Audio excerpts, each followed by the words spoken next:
నిన్న ఉండవల్లిలో ఈ ప్రభుత్వం వ్యవహరించిన తీరు, రైతుల పట్ల అమానుషంగా దాడి చేసి వందల మందిని పోలీసులను పెట్టి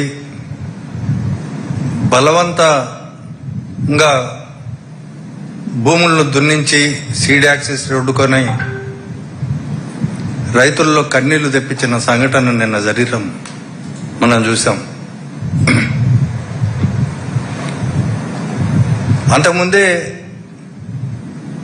2014, 2019లో అధికారంలోకి వచ్చినప్పుడు చంద్రబాబు గారు ల్యాండ్ పూలింగ్ స్కీమ్ పేరుతో దాదాపు 50,000 ఎకరాలను అంటే ప్రభుత్వ భూములతో సహా సమీకరించడం, వాటిల్లో ముఖ్యంగా ఎవరైతే విజయవాడకు దగ్గరగా ఉన్నారో, హైవేకి దగ్గరగా ఉన్నారో ఉండవల్లి, నిడమర్రు, పెనుమాక గ్రామ ప్రజలు ఆ రోజు విజయవాడకు మాకు సమీపంలో ఉంది కాబట్టి మా భూముల ధరలు కూడా విపరీతంగా ఉన్నాయి, తర్వాత మావి జరీ భూములు 3 పంటలు పండుతాయి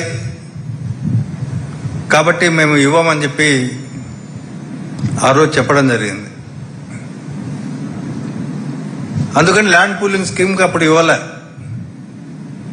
తర్వాత 2024లో కూటమి ప్రభుత్వం అధికారంలోకి వచ్చిన తర్వాత మరోసారి సీడ్ యాక్సెస్ రోడ్డు కోసం అని చెప్పి రైతులతో బలవంతంగా భూసేకరణ చేయాలని చెప్పి ల్యాండ్ అక్విజిషన్ యాక్ట్ కింద నోటీసులు ఇచ్చారు. 60 రోజుల లోపల మీరు అభ్యంతరాలు చెప్పంటే రైతులు అభ్యంతరాలు చెప్పారు. ఆ అభ్యంతరాలను సరిగా పరిగణలోకి తీసుకోకుండా వాటిని రిజెక్ట్ చేసి హడావిడిగా ఇక్కడ రోడ్డు వేయడం జరిగింది. ఈ ప్రాంతంలో ముఖ్యంగా మనం చెప్పదలుచుకుంది ఏంటంటే, భూములు ఇవ్వని రైతులపై దాడులకు దిగడం, అలాగే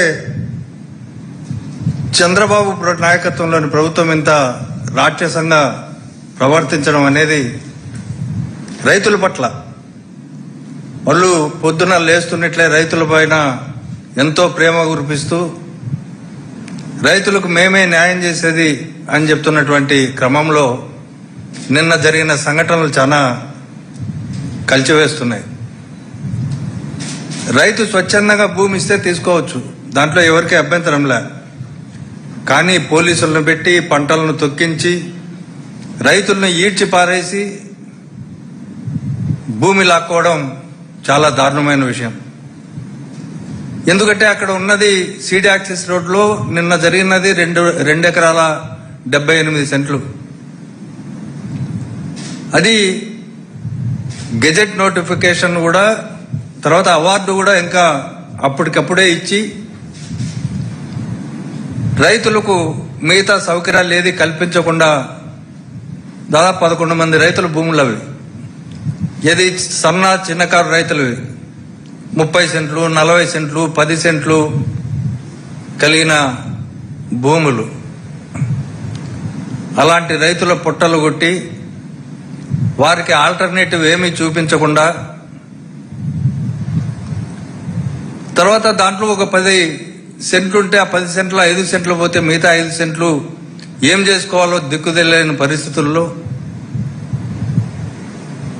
రైతులు నిన్న తీవ్రంగా క్షోభ చెందిన సందర్భాన్ని మనం చూసాం. అన్నిటికంటే రైతు తరతరాలుగా తాతల నుంచి ముత్తాతల నుంచి వచ్చిన భూమి, అది పోతే ఎంత కోల్పోతాడో, ఎంత బాధపడతాడో రైతులుగా ఉన్న వ్యక్తులందరికీ తెలుసు. రైతు సంక్షేమాన్ని కోరే వ్యక్తులను కూడా తెలుసు. ఇటీవల జగన్మోహన్ రెడ్డి గారిని రైతులు గెలిస్తే మా ప్రభుత్వం అధికారంలోకి వచ్చిన తర్వాత మీకు న్యాయం చేస్తాం, అంతవరకు మీకు న్యాయ సహాయం అందిస్తాం, బలవంతపు భూసేకరణ అనేది జరగదు అని హామీ ఇవ్వడం జరిగింది. నిన్న ఉండవల్లో జరిగింది ఒక భూసేకరణ మాత్రమే కాదు, రైతుల జీవనాధారంపై ప్రభుత్వం చేసిన దండయాత్ర అది. చిన్నకారు రైతులకున్న కొద్దిపాటి భూమిని, దానిపైన ఆధారపడుతున్న కుటుంబాలను, అదే భూమిలో పంట పండించుకొని తమ పిల్లలు చదివించుకుంటున్న భూమిని లాక్కోవడం అనేది అత్యంత దుర్మార్గమైన విషయం. పంట సాగులో ఉండగానే చూసాం, నిన్న జొన్న తోటలు ఉన్నాయి, అరటి చెట్లు ఉన్నాయి. అవి సాగులో ఉండగానే బుల్డోజర్లను పెట్టి, వందల మందిని పోలీసులను పెట్టి రైతులను ఈడ్ చేసి వాటిని ధ్వంసం చేస్తుంటే వాళ్ళ ఆర్తనాదాలు ఎంత భయంకరంగా ఉన్నాయో నిన్న మనం చూసాం. ఒకసారి ఆ వీడియోలు మరోసారి చూద్దాం.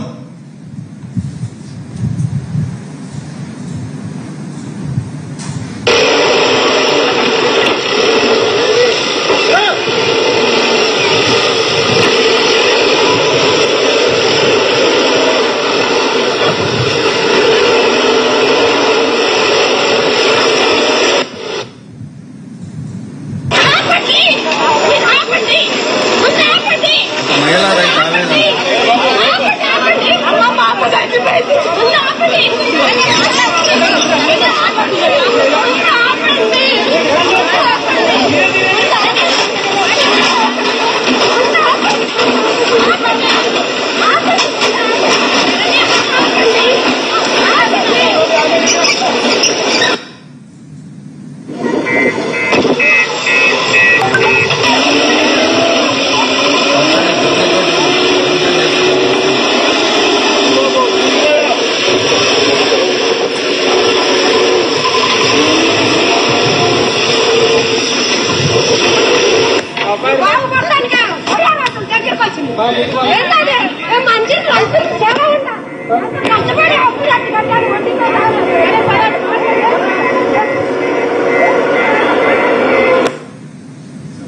ఈ చర్య జరిగినప్పుడు కనీసం రైతులకు ముందుగా పూర్తి వివరాలు చెప్పలే.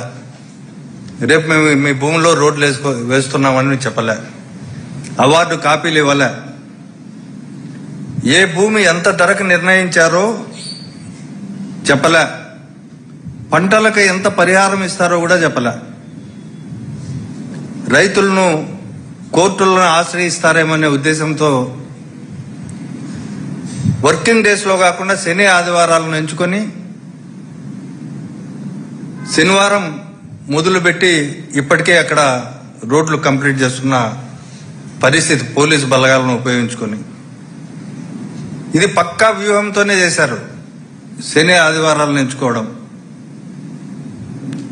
కాబట్టి ఇది చట్టబద్ధమైన భూసేకరణ లేక వీకెండ్ చూసుకొని ప్రభుత్వం చేసిన భూ కబ్జానా అనేది మనం చూసుకోవాలి.